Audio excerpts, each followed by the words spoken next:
Paano ho yung mga binabaha pa ngayon? Yung ayaw pa rin pong humupa ang baha.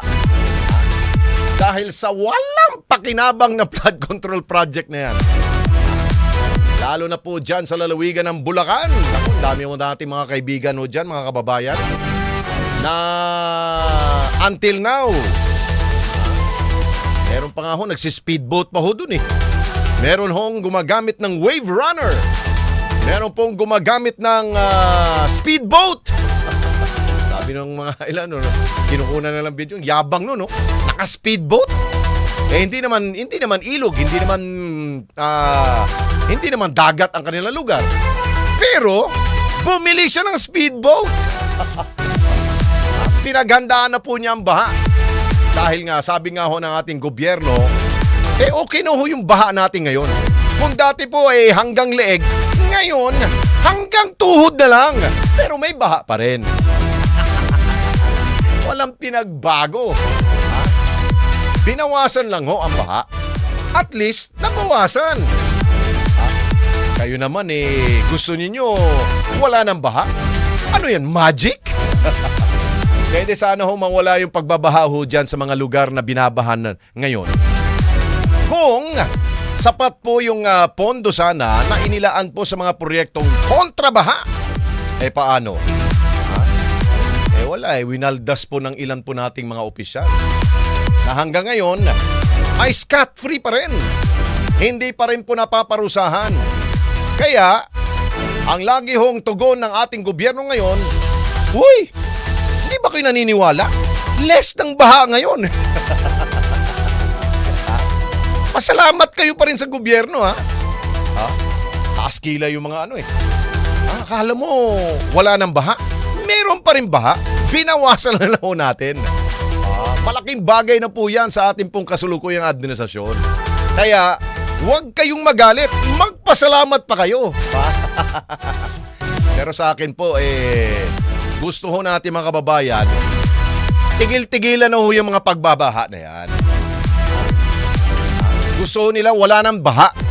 Hindi yung nabawasan lang. Totally! Wala ng baha. Kaya naman Ang problema, para hindi daw ho sila pagalitan at hindi po sila bubulyawan ng ating mga kababayan, yan po yung mga statement nila. Sasabihin na, oy, magpasalamat kayo. Ang baha kung dati hanggang leeg, ngayon hanggang tuhod na lamang. Kaya, merong improvements. Ganun po ang gobyerno natin. Kayo naman hindi pwede yung mabilisan na gusto nyo, wala na kaagad ba? Ano kayo? Sinuswerte? Siyempre, ganun talaga. Gusto nilang sabihin na meron pong ginawa ang ating pong gobyerno. Pero kung tutusin, meron pa rin pong baha. Ang problema, ang gusto ng ating mga kababayan, totally, wala na hong baha.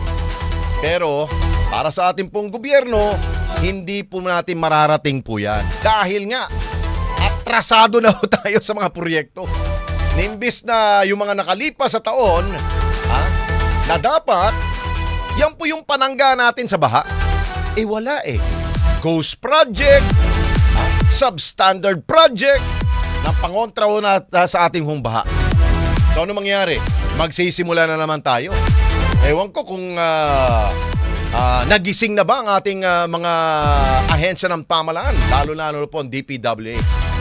I doubt kung nagising na ho sila sa katotohanan. Na dapat, kung meron talagang proyekto, ilaan nyo po ang pondo ho doon. Dahil para ho yun sa ating mga kababayan. Para ho sa kanilang kaginhawaan. Huwag na ho natin silang pahirapan pa. Kung dati hong nung pong nagdaang mga administrasyon, ang kanilang gustong ipahiwatig sa ating mga kababayan, kaginhawaan. Ayaw namin kayong mahirapan. Dati yun. Ngayon, tuloy ang paghihirap ninyo. Diba? Kung dati naibsan ang inyong kahirapan, ang inyong problema sa baha, eto ngayon, ibabalik namin sa inyo. Hindi totally mawawala ang baha. Basta't nabawasan lang. sapat na para sa gobyerno ang kanilang ginawa. Nako, hindi po. Hindi po kontento ang ating mga kababayan. Gusto ho ng ating kasulukuyan pong mga kababayan na naharap po sa problema sa baha. Pwede ba naming maramdaman? Pwede ba naming masilayan? Ha? Sa amin pong habang kami po'y buhay, lalo na po yung mga senior citizen, no? Isipin nila, kailan ba kami makawala sa mga pagbaha? 90 years old na po kami. Ever since nung kami po ay bata, may baha na. Tumanda na ho kami, may baha pa rin. Kailan ho kami makakaramdam na bago kami tawagin ni Lord, bago kami mawala sa mundong ibabaw? Pwede ba naming sabihin, baha-free na ho ba kami? Yan ang hindi masasagot ho ng ating pong kasulukuyang administrasyon. Diba? Napakasakit na reality. Kaya sa ating po mga kababayan na matagal na hong, kumbaga sa Bisaya, dugay nang nag-anto sa baha. Padayon sa inyong pag-antos. Yun ang gustong sabihin ng ating pong gobyerno. Dahil medyo atrasado na ho sila. Hindi na ho nila kaya pang sabihin na totally mawawala hong pagbaha. Meron pa rin pagbaha, pero mabawas-bawasan na ho namin. Uutay-utay natin po yan. Kaya sana po sa 2028, kung sino man ang magiging susunod na Pangulo natin, sana ang bukang bibigo niya sa kanya po magiging pangako na kanyang tutuparin. Sa mga matagal nang binabaha, ito ipapakako ko sa inyo. Bago kayo mawala sa mundo, hindi na ho kayo dadalawin ng baha. Wow, gandang slogan yun, di ba? Sa mga binabaha dyan sa Bulacan, itong tatandaan ninyo, ang baha, ililipat lang ho namin sa ibang probinsya. Diyos mio. Di ba? Wala na ho kayong baha dyan. Pero, idadivert namin po ang baha. Di magalit na naman yung kapitbahay po nilang probinsya. Sino bang kapitbahay ng probinsya ng Bulacan? Pampanga, Nueva Ecija. Sabihin ng mga taga Pampanga at Nueva Ecija, mga walang hiya kayo. Dito pa din nyo dinivert ang baha. Binabaha na nga kami. Dadagdagan nyo pa.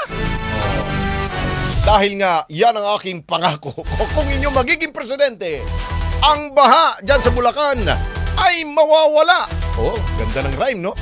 Baha, mawawala. Pero, ang gagawin lang po namin, ililipat naman mo yan sa ibang probinsya. Huwag nyo na po iboto ho yun.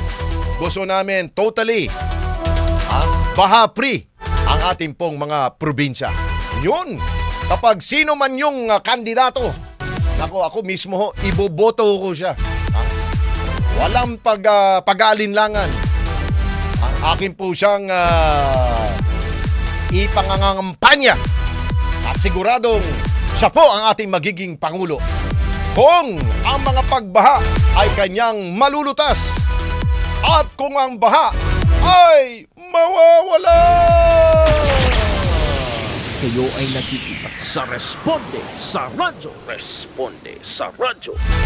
Dati kasi ang slogan ng mga kandidato, sa panahon ko, kung ako po'y magiging presidente, wala nang mga mahihirap. Oo, di ba?